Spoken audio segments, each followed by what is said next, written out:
y hemos comenzado nosotros a hablar del pensamiento de Hegel. Por supuesto, mi intención es dar un esquema que permita más o menos penetrar entre lo que yo considero el núcleo de ese pensamiento.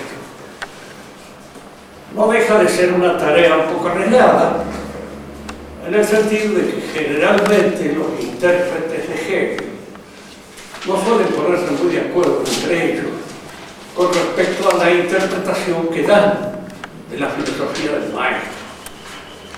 De manera que aparezca por ahí un trasnochado tomista y pretenda reducir el pensamiento de Hegel a un esquema accesible al pensamiento clásico, tradicional, resulta, diríamos así, una tarea más que arriesgada, un poco llevada casi a fracasar. Yo espero que no, que entendamos por lo menos lo que yo entiendo. Y si lo que yo entiendo se entiende, pues habremos ganado algo en nuestra idea de Hegel. Hegel nace en el año 1770 en Alemania y muere a los 61 años, era 1831, de peste, del cólera, cuando era profesor de metafísica en la Universidad de Berlín, que venía a ser en Alemania el título casi de filósofo oficial de la Alemania. Él inicia sus estudios en la ciudad donde nació e inicia estudios en un seminario luterano. Es importante tener en cuenta esto, porque los escritos juveniles de Hegel, que a mi criterio son los que dan la idea que permita así el esquema, son escritos en general de cuestiones teológicas, pero son escritos en el cual el pensamiento teológico que constituye el fundamento de toda la filosofía de Hegel es, diríamos así, trasladado a un plano puramente naturalista. Su idea misma de la dialéctica y de los pasos dialécticos nace de una pretendida interpretación de la Trinidad divina, donde el Padre, Hijo y Espíritu Santo se constituyen en los principios dialécticos que van a forjar la estructura primordial, la espina dorsal del pensamiento de Hegel. Para entrar en el pensamiento de Hegel, se puede entrar por cualquier parte, porque es, a pesar de que Marx, cuando lo interpretó, dijo que él lo iba a poner de pie, el pensamiento de Hegel no tiene pie, de manera tal de que se puede empezar por cualquier parte, porque es como una esfera redonda. Uno entra en ese pensamiento y una vez que ha entrado ya es muy difícil salir de él si uno acepta los principios de él. Nosotros de entrada vamos a exponer, poniéndonos en la situación de un hegeliano convicto y confeso, porque si empezamos a hacer la crítica desde el comienzo, pues indudablemente no se va a entender qué es lo que él quiso decir. El hombre se encuentra sobre la tierra. En primer lugar, el hombre no es un hombre solo, es un hombre social, y es ese hombre social el que hace frente a la realidad del mundo. Fíjese que acá hay la posición de los dos primeros principios de la tríada dialéctica, que se compone, según el pensamiento de Marx, de tesis, antitesis y síntesis. Digo de Marx porque en Hegel las palabras son otras y mucho más difíciles de entender en castellano. Él habla de afirmación, negación y negación de la negación. Es decir, la afirmación sería la tesis, la negación la antítesis y la síntesis sería la negación de la negación. Como esto es demasiado complicado, vamos a utilizar la terminología marxista porque es la que nos va a permitir después comprender mejor a Marx también. Porque Marx es un discípulo de él y en filosofía depende absolutamente de Hegel. Pero ya vamos a ver en qué sentido lo cambia. Nosotros nos encontramos acá entonces con que el hombre socialmente considerado es la tesis, la afirmación, el elemento positivo que se descubre a sí mismo por aquello que lo niega. ¿Qué es lo que lo niega? Toda la realidad circundante, porque la realidad circundante es un desafío al conocimiento del hombre y a su actuación posterior para convertir a esa realidad en, Hegel lo dice en términos franceses, en chez soi, en su casa. Si queremos hacer nuestra casa, tenemos que comenzar por conocer la realidad. Y aquí la prioridad, incluso para Hegel, del conocimiento teórico. Tenemos que conocer las posibilidades que la realidad nos ofrece para poder obrar sobre ella. Y este conocimiento constituye la ciencia o el saber del hombre. Fíjense bien, el hombre que se enfrenta a la realidad que aparece en un principio como no yo, como aquello que se opone al hombre, como lo que lo niega y lo obliga a enfrentarla. Y al obligarlo a enfrentarla, lo obliga a conocer. El hombre entonces conoce la realidad para poder ir transformándolo o transformándola en algo en la que él pueda vivir, en la que pueda habitar, pueda convertirla en su casa. Dice él esta palabra siempre, permanentemente. Ahora, este conocimiento del hombre, ¿qué revela? ¿Qué manifiesta? La realidad misma, que se manifiesta y se revela en el pensamiento que el hombre tiene de ella, en su ciencia, en su saber. Esta ciencia, en primer lugar, aparece, diríamos así, como un conocimiento teórico, un conocimiento que se tiene de la realidad. Por ejemplo, que el agua es buena para la producción de cereal. Este es un conocimiento que se le revela al hombre inmediatamente cuando la conoce y se le manifiesta. Fíjense que acá nosotros estamos empleando un término que él le va a dar una extensión, una hondura y una profundidad mucho más grande. ¿Qué es lo que se manifiesta y lo que se revela? El espíritu, dirá. Esto es lo que se manifiesta. Fíjese que cuando a él le preguntan si Dios existe, no existe, él dirá que sí. Dios es lo que se manifiesta, lo que se revela. Eso que nosotros conocemos por revelación es lo que se manifiesta al hombre a través de este conocimiento que él tiene de la realidad. Allí conoce lo que es, aquellas cosas que sirven en primer lugar para asentar el fundamento de su morada en la tierra, pero al mismo tiempo va descubriendo que él, el hombre, es en cierto modo un hijo de la realidad. La realidad es el Padre, el hombre es el Hijo y lo que se revela es el Espíritu. Fíjense que acá tenemos la Trinidad transformada en una explicación del orden real. Cuando él habla de sus primeros escritos de Jesús, él nos va a decir que Jesús fue el hombre que descubrió este hecho de que el hombre es hijo de esa espiritualidad que se manifiesta y que se revela en todos los actos de conocimiento y de acción del hombre. Digo de conocimiento porque se empieza por el conocimiento. Esto es fundamental. Pero luego, para poder dominar la tierra, para poder actuar sobre ella, el hombre, que es un ser social, debe organizarse.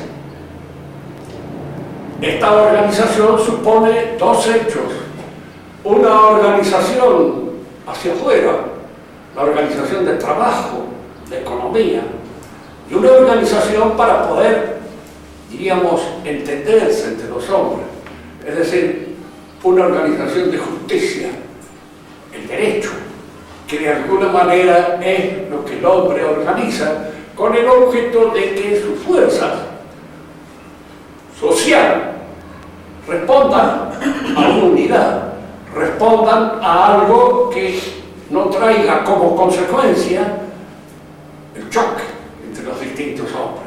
Y para que no haya choque entre los distintos hombres, debe haber un entendimiento, un acuerdo de justicia, y esto constituye el derecho.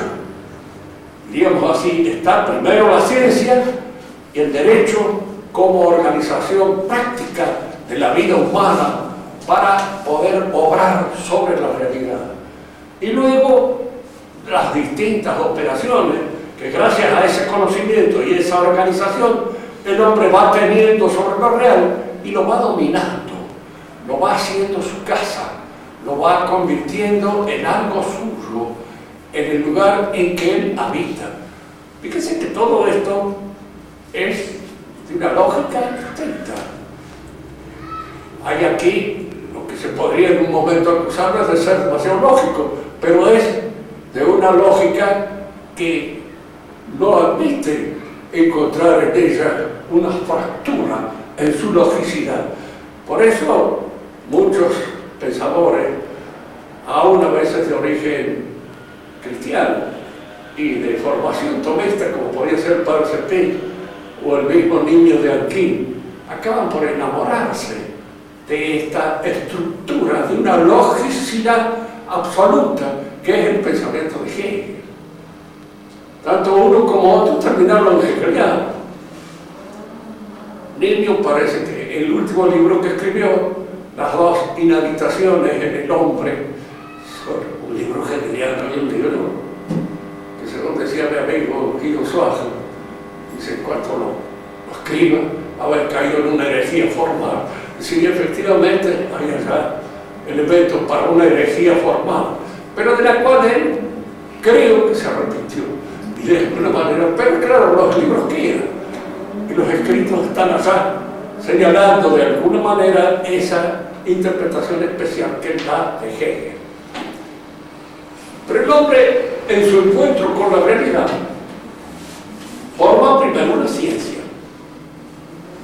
Esa ciencia, a la vez, se constituye en una organización económica, política de la vida social, mediante la justicia y el derecho, para organizar la vida del hombre en su ocupación de la tierra y al mismo tiempo para constituir en la tierra su propia casa, donde él habita.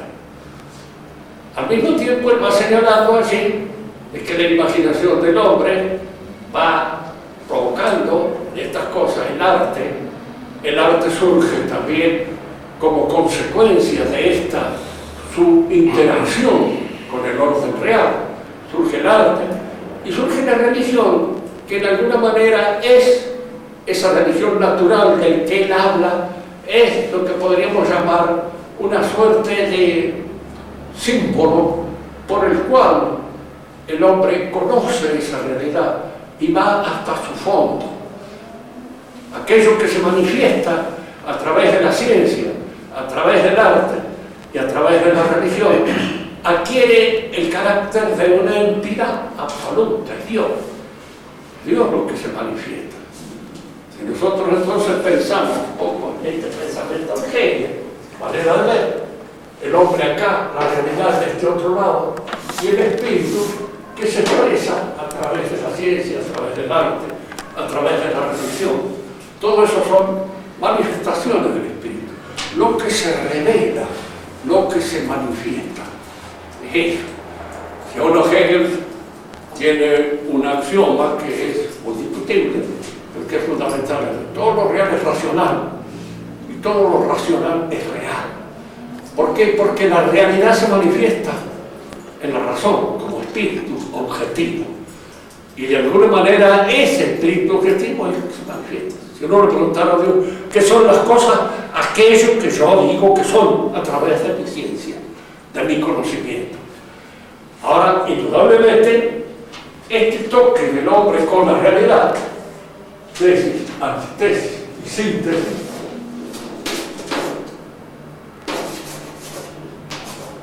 este choque del hombre con la realidad se hace a través de la historia. Es decir, los distintos pasos que da el hombre para poseer la realidad van cambiando en el terreno de la historia. Cambia la ciencia, adelanta, progresa, avanza en el conocimiento de la realidad. Y al mismo tiempo, ese progreso, ese avance, se van manifestando en esta revelación del espíritu objetivo, de esto que surge del contacto dialéctico entre el hombre y lo real. Este contacto dialéctico es histórico. En una época se manifiesta de una manera, en otra época de otra. Así, por ejemplo, tomemos el caso de la misma noción de Dios. Dios se manifestó de una manera para los judíos, para los hebreos en el Antiguo Testamento.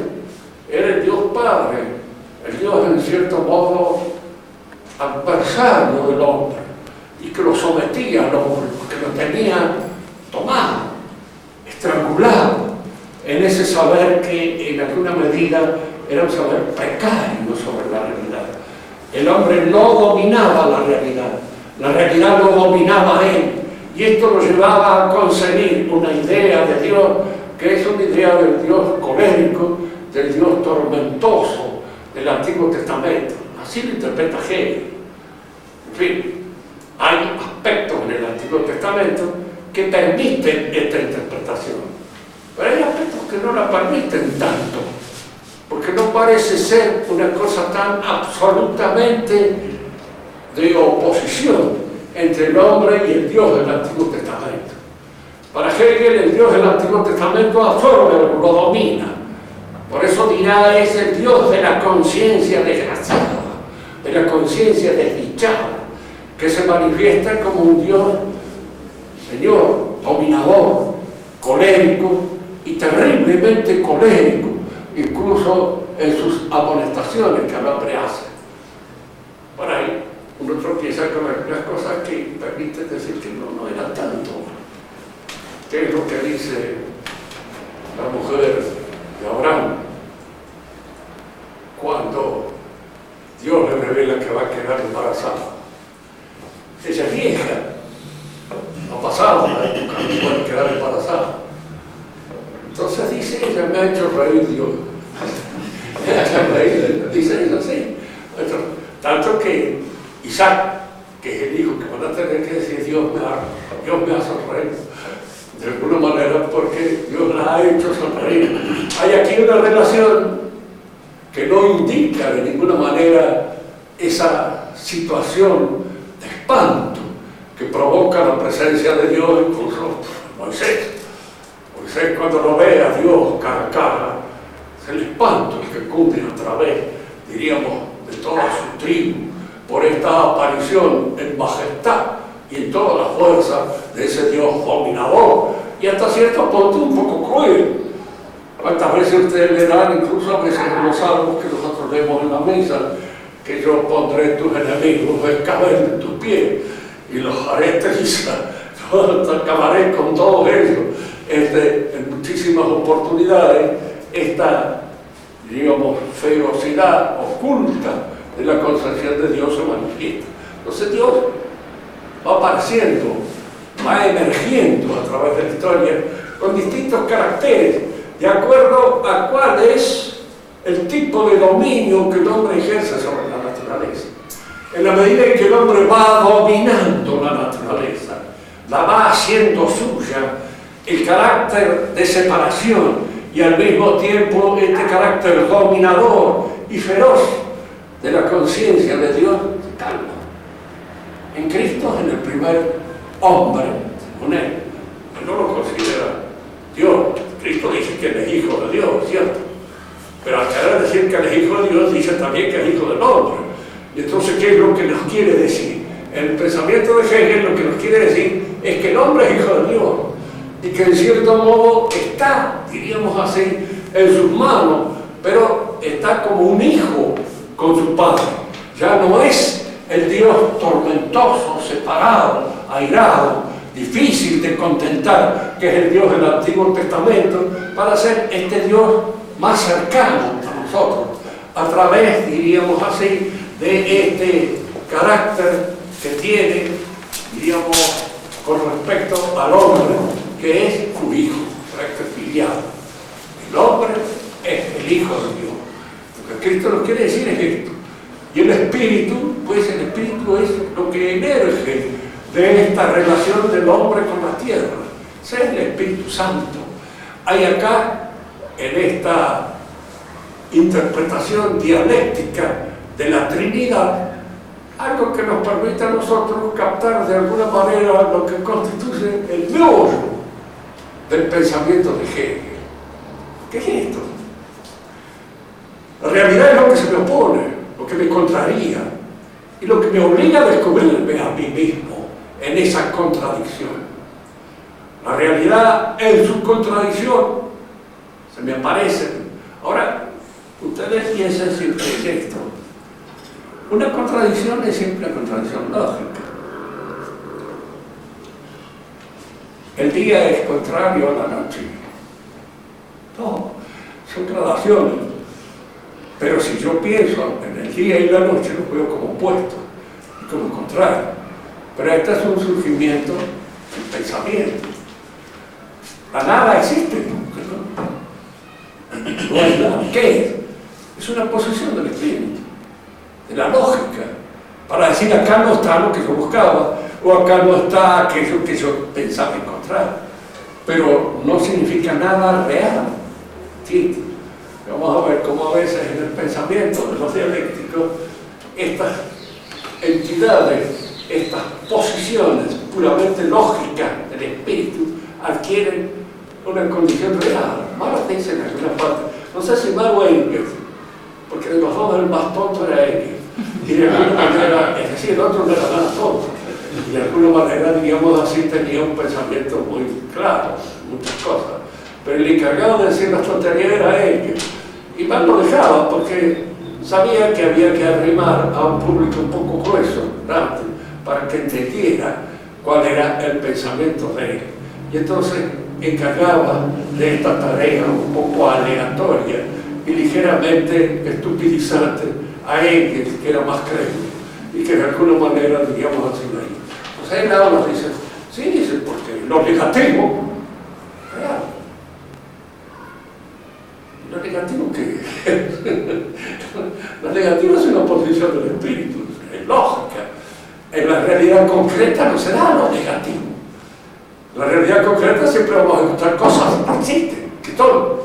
Y esas cosas que existen son afirmaciones. La negación es siempre algo que la mente pone en el acto de conocer, pero no algo que la mente descubre como si fuera una realidad más.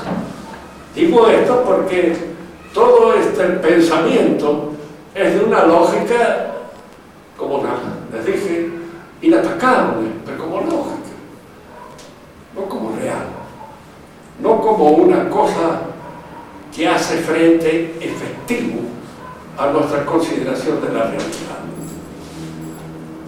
El pensamiento de Hegel, reducido a un esquema fundamental dialéctico, es en parte esto.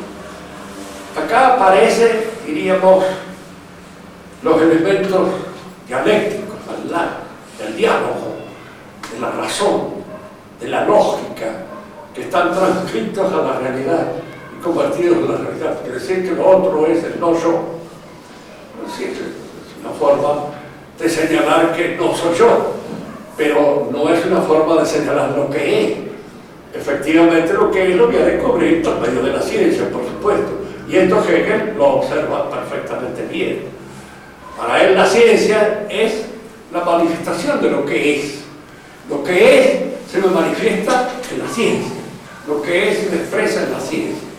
A esta manifestación de lo que es en la ciencia, yo le puedo dar una interpretación de tipo simbólico, y entonces el hombre crea la religión, crea todas esas cosas que van surgiendo. Y Dios mismo, ¿qué es en el pensamiento de Hegel?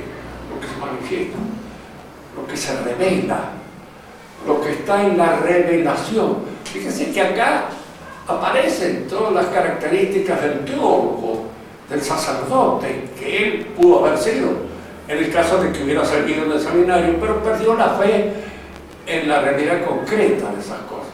Y dio de la fe una interpretación que indudablemente los creyentes no lo aceptaban como tal. Hubiera tenido algunos inconvenientes con las autoridades de Alemania de haber sido un pastor protestante, porque hubiera nacido esos inconvenientes al interpretar de que en su pensamiento Dios se desvanecía en esa forma de manifestarse a través de la espiritualidad de la ciencia, de la espiritualidad del arte, de la espiritualidad de los símbolos religiosos, de la espiritualidad del derecho y de todo eso. Al mismo tiempo acá nosotros descubrimos los puntos fundamentales del pensamiento modernista. Primero, que es un pensamiento, diríamos así, historicista, porque es a través de la historia como Dios se revela y se manifiesta. Esta idea de que Dios se manifiesta en la historia ha entrado en nuestra fe últimamente, sí, claro. Y de hecho, cuando el Papa habla, por ejemplo, de que todas las religiones se aproximan de alguna manera a la verdadera religión, como si fueran todas verdaderas. De hecho, no lo son, porque la religión es una creación de Dios. Dios la da. Si no la da, no es. Y entonces, las malas interpretaciones, o las interpretaciones equívocas, o las interpretaciones desajustadas, son creaciones nuestras, son errores de nuestra interpretación de lo real. Diríamos que a través de la historia Dios no se manifiesta por ratito. Tanto que el actual optimismo, diríamos así, del ecumenicismo cristiano, es de que la nueva religión que adviene es una religión en la cual se hace un sincretismo de todas las creencias que han existido para dar una idea más fundamental y profunda de lo que Dios es. El protestantismo tiene su verdad, el islamismo tiene su verdad, el judaísmo tiene su verdad y el catolicismo tiene también su verdad y la posibilidad de asimilar a todas las otras verdades y llevarlas a esta plenitud que nos ofrece al final de la historia en la emergencia de ese Dios que es un Dios íncito en la historia. Aquí aparece entonces el historicismo, el evolucionismo, el progresismo, elementos importantes de la historia. No aparece en Hegel el democratismo, no porque él, diríamos así, fuera un opuesto a esto, pero no era muy democrático. Era en alguna medida un liberal. Era liberal, creía así en el liberalismo y creía que digamos, el catolicismo representaba a la vez una religión de la conciencia desgraciada y que aparecía en la historia con el protestantismo el sentido libre de la interpretación de Dios. Y entonces él daba una filosofía que en alguna medida venía a ser un plan o un programa ideológico para fundamentar el liberalismo. Fíjese que la ideología alemana de Marx, este pensamiento está tomado. No le llama filosofía al pensamiento de Kant o al pensamiento de Hegel, le llama ideología. Expliquemos por qué. Porque son, diríamos así, artificios intelectuales que surgen, sea de reflexiones filosóficas, de principios religiosos, de principios científicos, con el objeto de explicar, conservar, alcanzar y mantener el poder. Esa es la ideología. Vamos a ver, porque la ideología es eso. Y el pensamiento filosófico moderno tiene ese propósito, ese objetivo. Por eso decimos que no es filosofía, que no hay una ideología. Y una ideología puesta al servicio precisamente del liberalismo, que es la forma de pensar ideológica que se impone a partir de la Revolución Francesa y antes. Bien, vamos ahora a esta pequeña interpretación, esquema, a ver cómo lo usa Marx, qué sentido le da. Porque para mí, el que me ha permitido interpretar un poco a Hegel es Marx. Los hegelianos de estricta observancia se oponen a esto con toda furia, porque dicen que Marx no lo interpretó bien a Hegel. No, Marx lo interpretó, su modo, por supuesto, pero lo interpretó bien. Para Marx, esta relación, tesis, antitesis del hombre con la realidad, en Hegel está, dice él, con los pies para arriba.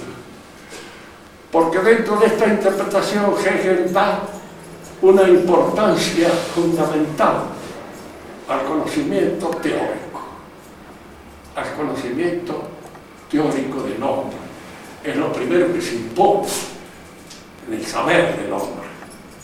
Si yo quiero efectivamente obrar sobre un terreno en el cual nunca ha habido nada, tengo que conocer el terreno, sus condiciones del terreno, las posibilidades de que haya agua, etcétera, etcétera. Y todo eso son conocimientos de carácter teórico que son los que van a permitir la realización práctica o poética de la obra que el hombre obre sobre la realidad. ¿Se entiende esto, verdad? Esto Marx lo discute, dice que no, que lo fundamental en el hombre es la acción práctica sobre la realidad. Él entiende por práctica porque hay en el pensamiento tradicional tres tipos de ciencia. La ciencia teórica, que es la que descubre un orden que se encuentra en la naturaleza de las cosas. Que el agua beneficia a las plantas, eso es teoría, porque eso solo descubre la realidad. Es la realidad la que me provee de esa inteligibilidad. La ciencia práctica, que es el ordenamiento que yo hago de mis propios actos libres para alcanzar un determinado fin. Si quiero rendir exámenes opiniones, tengo que prepararme, tengo que combatir en primer lugar todas las instancias caerizas de mi naturaleza. Tengo que levantarme temprano, tengo que hacer esto, lo otro, lo más. Bueno, todo eso se afianza a través de un sistema de virtudes. La templanza, el coraje, la justicia en relación con los otros, la prudencia en todos los actos fundamentales de la vida práctica. Todo eso va organizándome la vida para alcanzar aquel fin que yo me propongo. Y aquí aquella instancia que ha sido tan criticada, porque mal entendida, que el fin justifica los medios, es cierto. El fin ajusta los medios, porque los medios son y se usan de conformidad con la posibilidad del fin. Si yo quiero salvar mi alma, tengo que usar todos los medios que me conducen a la salvación de la alma. Ahora, si lo que yo quiero es alcanzar la riqueza, pues tengo que utilizar los medios que me producen la consecución de la riqueza. Pero, ¿cuál es el fin que me propongo? Y los medios que debo ajustarlo al alcance y a la realización de ese fin. Esto es lo que se llama la vida práctica, que tiene tres dimensiones: la personal, la familiar y la política. Son las tres dimensiones en las cuales se da la vida práctica y la organización de la vida práctica. Y luego viene la poiesis, que es mi actuación sobre la realidad. Y obrar sobre la realidad, estos bancos, aunque están un poco probados, son de cualquier manera poemas, porque están hechos por las manos del hombre, son poiesis. Toda la casa, todas las organizaciones están en poiesis. Ahora, Marx confunde, y no porque no sepa griego, porque yo estoy acá corrigiéndole, dándole la plana, y sabía mucho más griego de lo que lo sé, porque había aprendido muy bien en un colegio, que era un hombre rico, era hijo de un hombre que tenía una buena situación económica, de manera que fue a colegios muy buenos desde el comienzo, y aprendió griego bien, como lo aprendían los alemanes en aquella época. Y parece ser que una de las distracciones favoritas de él, ya grande, era leer las obras de Eurípides, de Esquilo, de Sófocles, en griego, directamente, como las podía leer. De manera que mi corrección viene porque probablemente no haya estudiado muy bien la filosofía de Aristóteles y no se haya dejado influir por ella. Lo que él entiende por praxis es lo que en el aristotelismo se entiende por poiesis. Fíjense, en la poiesis hay dos aspectos que distinguir. Primero, la programación de lo que yo quiero hacer, y luego la ejecución. Yo quiero realizar una casa, entonces me hago un cuadro lineal, por una maqueta, ¿no es cierto? Entonces, con eso es el pensamiento que tengo de la casa, la programación, pero después hay que realizarlo. Entonces, lo fundamental en este acto es la posibilidad de la realización, porque mi programación puede ser muy linda, pero me encuentro con la dificultad de que no tengo los materiales, de que no tengo la plata, de que no tengo los elementos técnicos como para poder realizarlo efectivamente.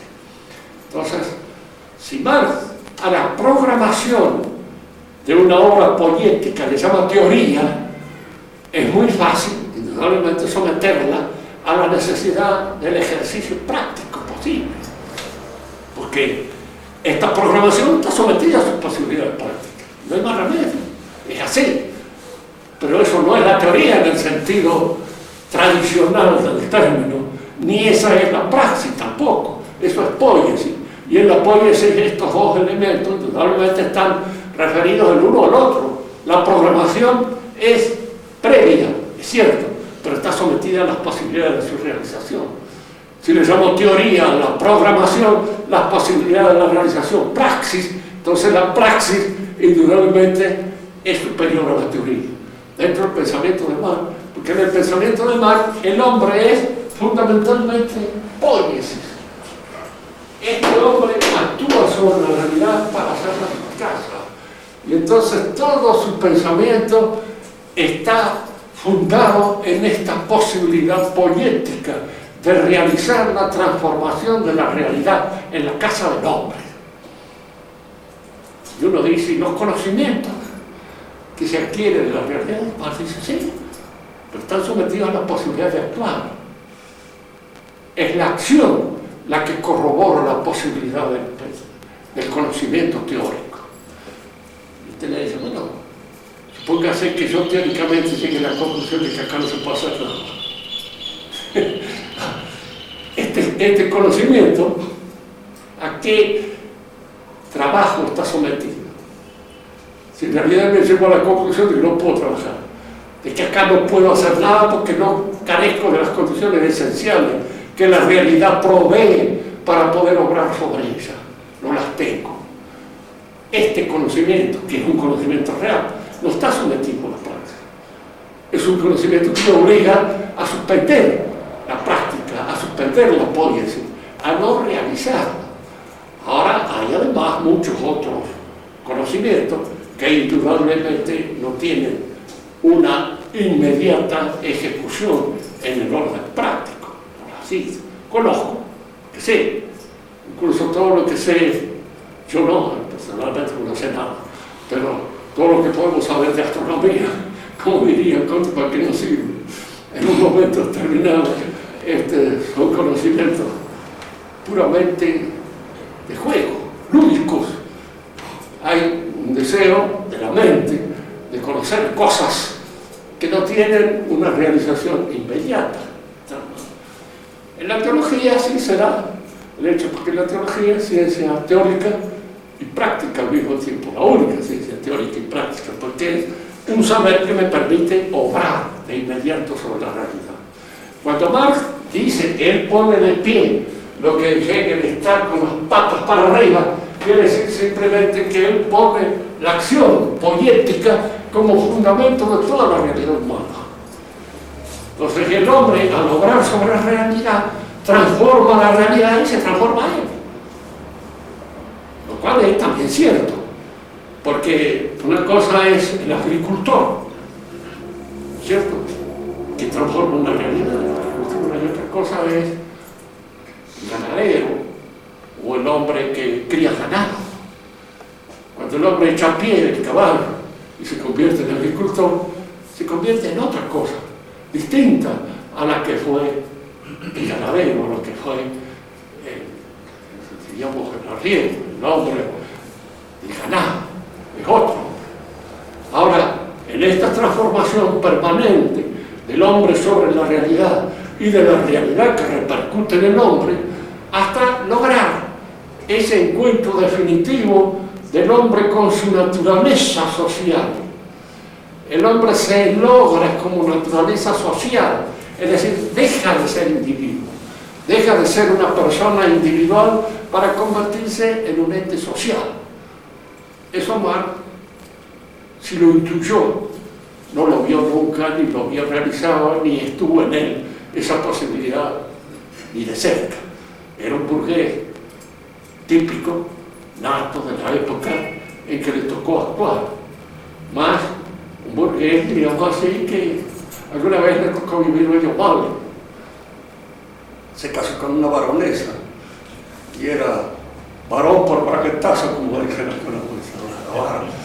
Se casó con una baronesa y, diríamos así, eso él no tenía a veces en cuenta, pero pasaron muy malos momentos, porque la madre de él, que era judía, no le quería aflojar plata, y no le aflojaba de alguna manera. Hay unas discusiones a veces muy interesantes con respecto a esta oposición que había entre uno y otro.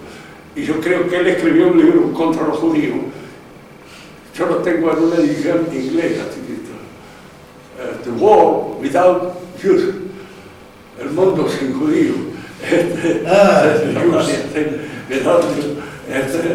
Lo tengo en una edición inglesa porque no he conseguido otra. Pero es interesante porque él ve acá una cosa que por lo demás no es cierta. Así que el judío domina en la medida en que la sociedad se descristianiza. ¿Qué más? ¿Cierto? La medida en que los cristianos van perdiendo su condición de cristianos, y de tal el judío domina, porque es el hombre que maneja el dinero. Y que de alguna manera parece ser que estaba inspirado un poco por la situación con su madre, muy tensa, en función de que la madre decía así, está escribiendo un libro sobre el capital, pero lo que podría haber hecho es capital y eso es lo que no ha hecho. Así, y con un sentido más claro de lo que él debía hacer. En Marx, entonces, hay un pensamiento. Y toda la filosofía de Marx es una conclusión, diríamos así, lógica del pensamiento de Hegel. Hegel le faltó un término de su pensamiento, que es lo que Marx quiere explicar. Hegel nos ha dado una explicación del universo, pero es la explicación típica del profesor alemán. Es una explicación profesoral, es una explicación puramente abstracta. El hombre procura hacer en la realidad circundante su casa, y él da las explicaciones, los pasos teóricos para comprender esta verdad fundamental. Pero lo que hay que hacer no es dar los pasos teóricos, hay que hacer su casa y hay que realizar la constitución social del hombre, y para esto tenemos fundamentalmente que tomar al hombre en su realidad total, como ser activo. Entonces la filosofía ahora deja de ser pura y exclusivamente una reflexión sobre las condiciones teóricas del actuar del hombre sobre la realidad, como sucede en Hegel.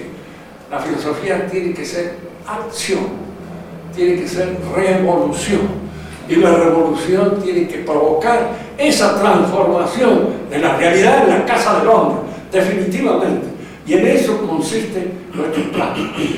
Fíjense que es importante esto para comprender varias cosas. Vamos a señalar esta última parte de esta lección con 2 o 3 ejemplos que nos permitan entenderlo mejor. Parece ser que Hegel, cuando Napoleón tomó la ciudad alemana de Jena, se encontró con Napoleón en los afueras. No fue un encuentro ni que conversar ni cosas por ahí. Él lo vio Napoleón.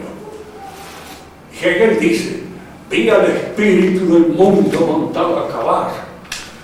Dice, y aquel fue un momento histórico, fundamental, porque el hombre que había pensado, que había reflexionado en las cosas, cómo tenían que hacer para poder el hombre actuar en su casa dentro del mundo, se encontró con el hombre que ejercía, que ejecutaba, que realizaba la acción, que era Napoleón.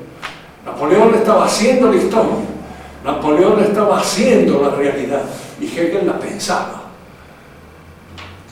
Y él se pregunta ahora esto: ¿no podrá llegar un momento en que el que hace es al mismo tiempo el que piensa? No podemos llegar a esta, diríamos, ubicación del pensamiento y de la acción en un mismo hombre. Para el comunismo, ¿quién es el pensador genial? El conductor, el que conduce la política. Ese es al mismo tiempo el pensador, que es el que hace en este pensamiento marxista. Stalin, Lenin, en un momento determinado está Fidel Castro.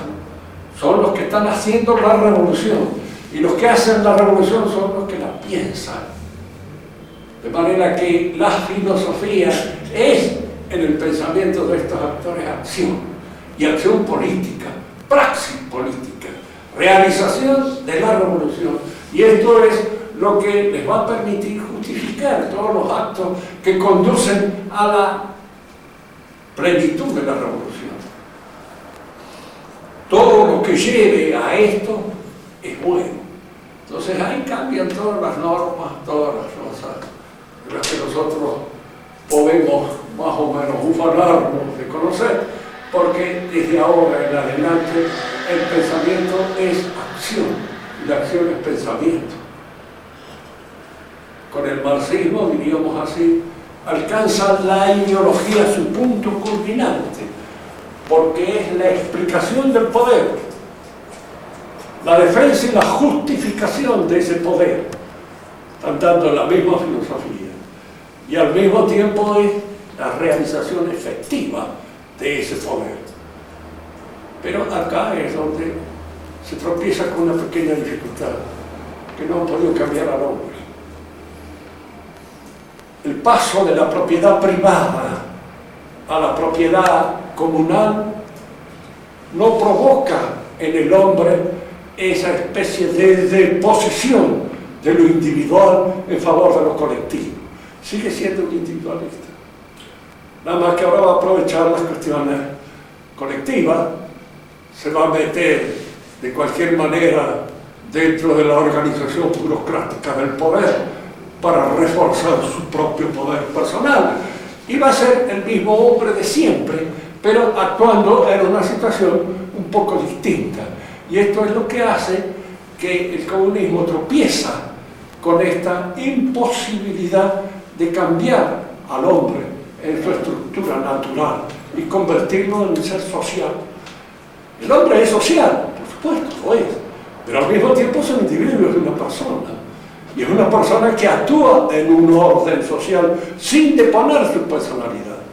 Por eso hay, podríamos decir, en el pensamiento clásico, estos 2 temas fundamentales en la vida del hombre. Acá nosotros estamos en una clase, constituimos una pequeña sociedad. No hay necesidad de poner en las paredes prohibido escupir en el suelo, y mucho menos otras cosas. ¿Por qué? Porque se supone que no vamos a escupir en el suelo. Porque se supone que hemos asumido, hemos hecho nuestra la regla, la ley, y la ley se ha convertido en carne de nosotros. Ahora hay hombres que sí hay que imponerle, no solamente prohibido escupir en el suelo, sino prohibido hacer muchas otras cosas en el suelo. Y hay que ponérsela porque se olvidan y no saben de que esa situación existe. Entonces es lo que en la sociedad siempre conviene tener estas dos cosas. La posibilidad de que el hombre asuma sus responsabilidades y las tenga encarnadas en su corazón. Pero al mismo tiempo salir al encuentro de lo que pueden ser los elementos detonantes de nuestra vida mediante la imposición de ciertas reglas, diríamos así, de ciertas sanciones. En el colegio, o en estas clases, por ejemplo, nosotros no tenemos necesidad de establecer un reglamento indicándoles a ustedes cuáles son las cosas que no deben hacer. Que suponemos que las saben y que de alguna manera están ya hechas carne en ustedes. Si no, habría que decirlo y habría que hacer eso, porque en toda sociedad hay un elemento compulsivo y hay un elemento asuntivo de darse, porque el hombre es una naturaleza caída, cosas que se olvidan Marx, que se olvidan los comunistas, que se olvidan todo eso, nunca han entendido nada de esto. Eso les parece que son tonterías cristianas que no tienen ninguna realidad, pero es una naturaleza caída. Y entonces el elemento compulsivo siempre hace falta para llevarlo al hombre a que obre de conformidad con la ley u obre de conformidad con la regla. Hay hombres que no lo necesitan. Es lo que dice muchas veces Jesucristo, nuestro Señor. Y en San Pablo se entiende mejor todavía, cuando él dice que el cristiano ha superado la ley. Los judíos pensaban de que ya no la necesitaban. No es que no la necesiten, sino que cuando se alcanza la santidad no hace falta. ¿Por qué? Porque el santo la tiene adentro de sí mismo, la realiza, la encarna y la sostiene en toda su actuación.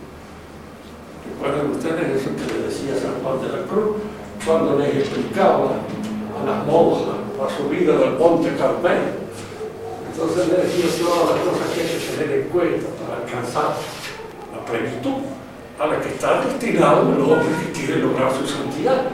No sé, que hacer esto, vencer aquello. Y nada hasta acá. Esa monja me dice, acá, pero arregla. Bueno, dice, cuando te has llegado acá, no necesitas más nada. Todo lo que sale de usted es puro. Todo lo que sale de usted es como agua del manantial. Todo lo que sale de usted es libre.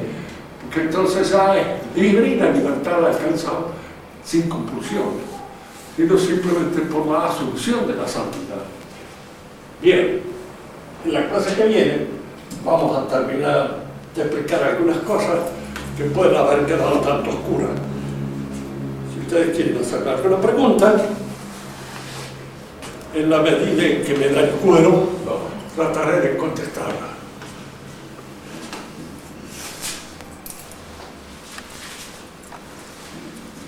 Por eso hay acá en Mendoza hay un pensador ahora que se está imponiendo mucho, Roig.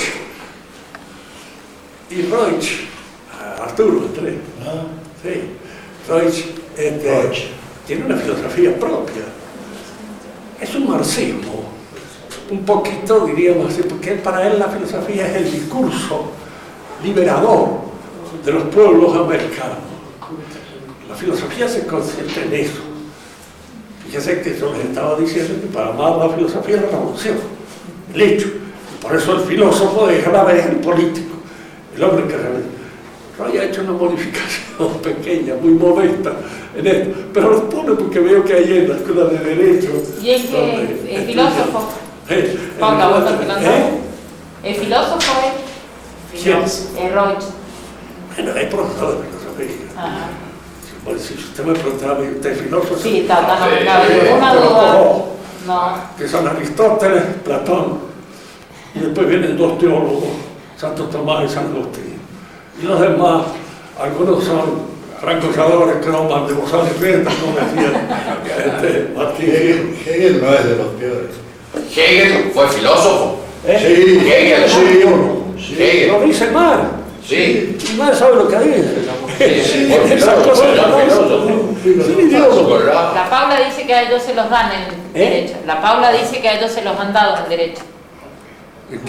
A Roig. Dice la Paula que se los han citado en derecho. Sí, Claro, Hegel. sí, les da Yo he leído algunas cosas que él, a través de los libros de ustedes, es un marxismo fatto en casa, para uso nuestro, nada más, pero es el marxismo. Dentro del pensamiento tradicional, del conocimiento clásico que tenemos, ¿cuál es la diferencia entonces entre poiesis y praxis? ¿Existe la praxis? Sí. Bien. La praxis es la conducta, la organización de la conducta, de los actos libres del hombre para obtener una finalidad determinada. Praxis es lo que usted hace para alcanzar aquello que se ha propuesto en la vida perfecta.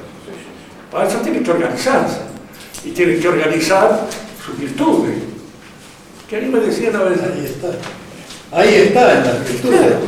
Pero sí, Si la poiesis, los chicos entonces, decían porque las virtudes, cuando uno entra en una clase así donde hay muchachos jóvenes, yo creo que la virtud es el premio de una chica medio pavota de una parroquia, que es la virtuosa que ha ganado el récord de Rosario, cuesta más Rosario. Bueno, y le digo, no, mire, las virtudes se usan hasta para asaltar un banco, hasta para cometer un asalto.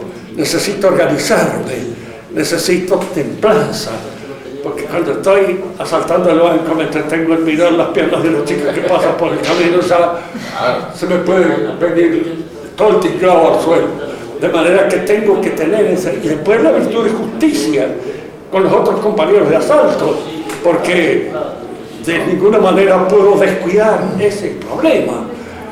La templanza, la fortaleza que es el coraje, la valentía, la justicia y la prudencia son para cualquier cosa que usted quiera organizar, alcanzar, ver, tiene que tenerla y tiene que realizarla en su interior, aunque los objetivos sean pésimos, pero tiene que alcanzar y lograrla, y lo logra mediante ciertos actos de compulsión sobre su propia realidad, porque cada virtud viene a ser así como una fuerza racional que está actuando sobre los apetitos, que está actuando sobre los impulsos inferiores y los ordena de conformidad con aquello que la razón le presenta como bueno. Eso, así sea malo, pero la razón puede equivocarse. Pero eso